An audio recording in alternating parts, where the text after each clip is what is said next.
last story before we get to the questions. Let's talk about this. We got a couple coming from Dark Horizons here. G.I. Joe, National Treasure 3, Prada 2. These are some of these stories that I'm curious about. Couple of film sequel updates. First up, Henry Golding says he doesn't expect he'll be asked back to reprise his role of Snake Eyes for the new Derek Connolly penned G.I. Joe Transformers crossover film in the works at Paramount Pictures. Speaking with comicbook.com while promoting the Old Guard 2, Golding says, I know there's stuff happening. There's rumors of Transformers and Snake Eyes. I don't know if they'll just skip out our G.I. Joe and go back to the original G.I. Joe. Like, who knows? I think we had a rough run on that one. Next, Daniel RPK is reporting that Chris Brenner, Bad Boys for Life, is penning a new draft of a script for Third National Treasure. Bremer has been attached to the project for years, basically during the early days of the pandemic, but the scooper indicates that there's some heat under production again with the new draft getting the go-ahead. Final word comes from Variety that Lucy Liu, Justin Theroux, BJ Novak, Pauline Chalamet? Who's that? Who is that? Who's Pauline Chalamet? Is that his sister? Yeah. For real? His mom. No. His mom? Comedian Caleb Haran, along with Broadway players Helen J. Shen and Conrad Ricamora, have all joined the cast of the Devil Wears Prada sequel. They join fellow returnees Anne Hathaway, Meryl Streep, Emily Blunt, Stanley Tucci, Trace Thomas, and Tibor Feldman, as along with the newly cast Kenneth Branagh and Simone Ashley in the project, which is currently in production ahead of a May 1st, 2026 opening. I think a Devil Wears Prada sequel is a smart move. Again, how much is your budget for that movie? Don't overspend on that. Give people points.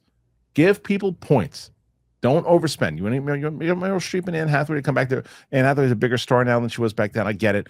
Give her points. Do not overspend on that movie, and you will make money. Speaking of Devil Wears Prada, smart move, Chris. Should I take a shot with this one? Oh, absolutely. I think this is prime for a sequel. People love this movie. They quote this movie all the time. The Superman marketing used one of the bits from this movie. So, no, that was Princess Diaries. Oh shit, wrong one. So okay. I'm getting all my Anne Hathaways mixed up.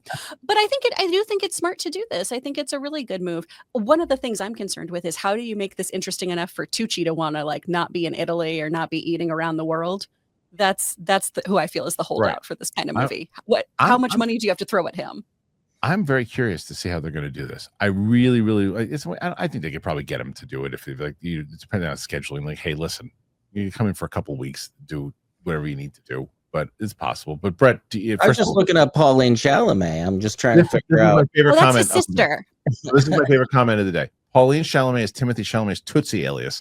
When he can't get those roles he really wants, Tim turns into Pauline Drag. That's my favorite comment of the day. That's brilliant. Thank you, Yash. Thank you. Yeah, Pauline's his sister. Is it for real? Yeah. Oh, I didn't know that. It makes sense. I mean, there's not a lot of. It's Chalamet's not like Smith. It's not. Yeah. It doesn't say in her bio, so she must be keeping that. Kind of. Maybe I'm not looking at it correctly. It's fine. Or I also double checked Wikipedia, so I could also be talking out of my ass, you guys. So I'll say something controversial here as far as G.I. Joe goes, and so be it. So this is one of those rare things that for me. Look, I was a big G.I. Joe Marvel fan. The comics, probably my favorite comic book of all time was the G.I. Joe Marvel. If you also have seen the movie, it was Bloodsport. So Bloodsport with Jean-Claude Van Damme. The story of Frank Dukes is that he was other times I've seen it. It's the best. And Frank Dukes was basically taught he was a white guy who learned this martial art that he wasn't supposed to learn. He wasn't supposed to learn it, and he learned from his Asian family that taught him how to do it. And then the son died, and his dad taught him how to do it. And that was the story. That was essentially the story of Snake Eyes.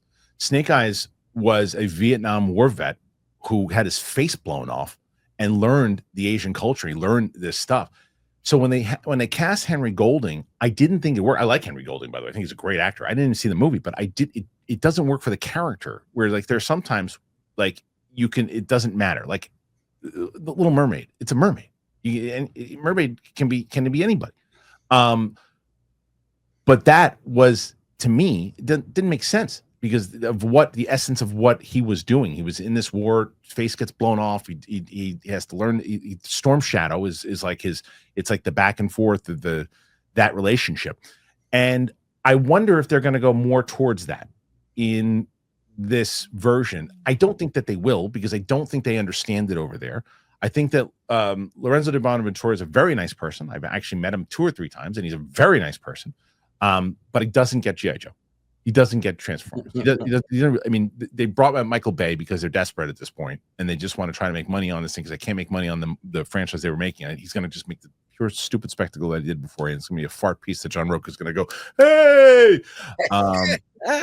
So I am, I want to see a G.I. Joe series based off the Marvel comic and get rid of this nonsense. So that's fun. Anyway, yeah, but what do you think, Kris? Do you think it really matters? Because you're not really attached to G.I. Joe, I don't think. I'm not. I watched the cartoons as a kid. We also had a really weird Christmas where my uncle thought that he bought G.I. Joes for my brother, and they were all G.I. Janes, and we did not realize that until the fatigues got changed, and my brother was like, "Why does my soldier have boobs?" So that's kind of my memory of G.I. Joe. Right. But I do think you have a lot of opportunity to do something with a lot of those characters, because it does walk that line of, you know, military intelligence and espionage and some stuff, and then doing some wacky comic booky kind of things. You can kind of do both worlds, like Transformers does often. Right. I will admit, though, those kind of movies, I do like a Michael Bay, let's just explode stuff as if it's all made like with balsa wood and sparklers. I have a real soft spot for that kind of carnage and just dumb fun. That's fair. That's fair. What do you feel about this, Brett? Oh man, this is my biggest joy of the years, thinking about This G.I. Joe, right? G.I. Joe. You liked it as a kid, though? Oh, I loved it. I'm with Kris. I watched the cartoon all the time, and I do think that as far as like a film that it needs to blow a lot of stuff up. I think that's what G.I. Joe's should be all about. I don't know, but it wasn't in the comic. There was so much. The comic was so detailed. Well, they do need to have like morality pieces, like the ones we watch where they bastardize them online. Oh, that was the best. I just showed. You know what? Hey man, what are you doing over there? Yeah, somewhere I did a reaction. I have it on. I should have. I hope I didn't delete it. I had Sam react to those G.I. Joe things too, because Winston and I had Coy do it, and it was hilarious. But like Sam had never seen it where she laughed her freaking ass. All right, that's it for the stories. What do you guys make of this past thing we just talked about? G.I. Joe, Devil Wears Prada. Put your thoughts in there. Let us know. All right, summer, it is here. More sun, more light, more time to do all the things that make summer so special. Number one thing you don't want to do all summer, you don't want to spend hours cooking inside. Trust me, it's hot. That's where Factor comes in. Factor chef-crafted, dietitian-approved meals are ready in just 2 minutes, taking the hassle out of eating well. Factor meals arrive fresh and ready to eat, perfect for any active lifestyle over summer and beyond. Factor powers your day sun up to sundown with nutritious breakfast, on-the-go lunches, premium dinners, and guilt-free snacks and desserts. Factor has your whole day covered. Enjoy more this summer and get Factor if you want all the flavors and none of the fuss. Absolutely love Factor. You guys know I've been talking about Factor forever because it is so good, and they give you the options that you need. If you have a particular diet that you're on, that for me is like, I'm all about the protein right now, guys. And boy, did they have just delicious stuff. I love coming back from, if it's a day at work, if it's something that I need to do if I'm coming back from the gym, Factor has me covered. So get started at factormeals.com/Kristian50off. Use that code Kristian50off to get 50% off free shipping on your first box. That's code Kristian50off at factormeals.com/Kristian50off for 50% off plus free shipping. Factormeals.com/Kristian50off.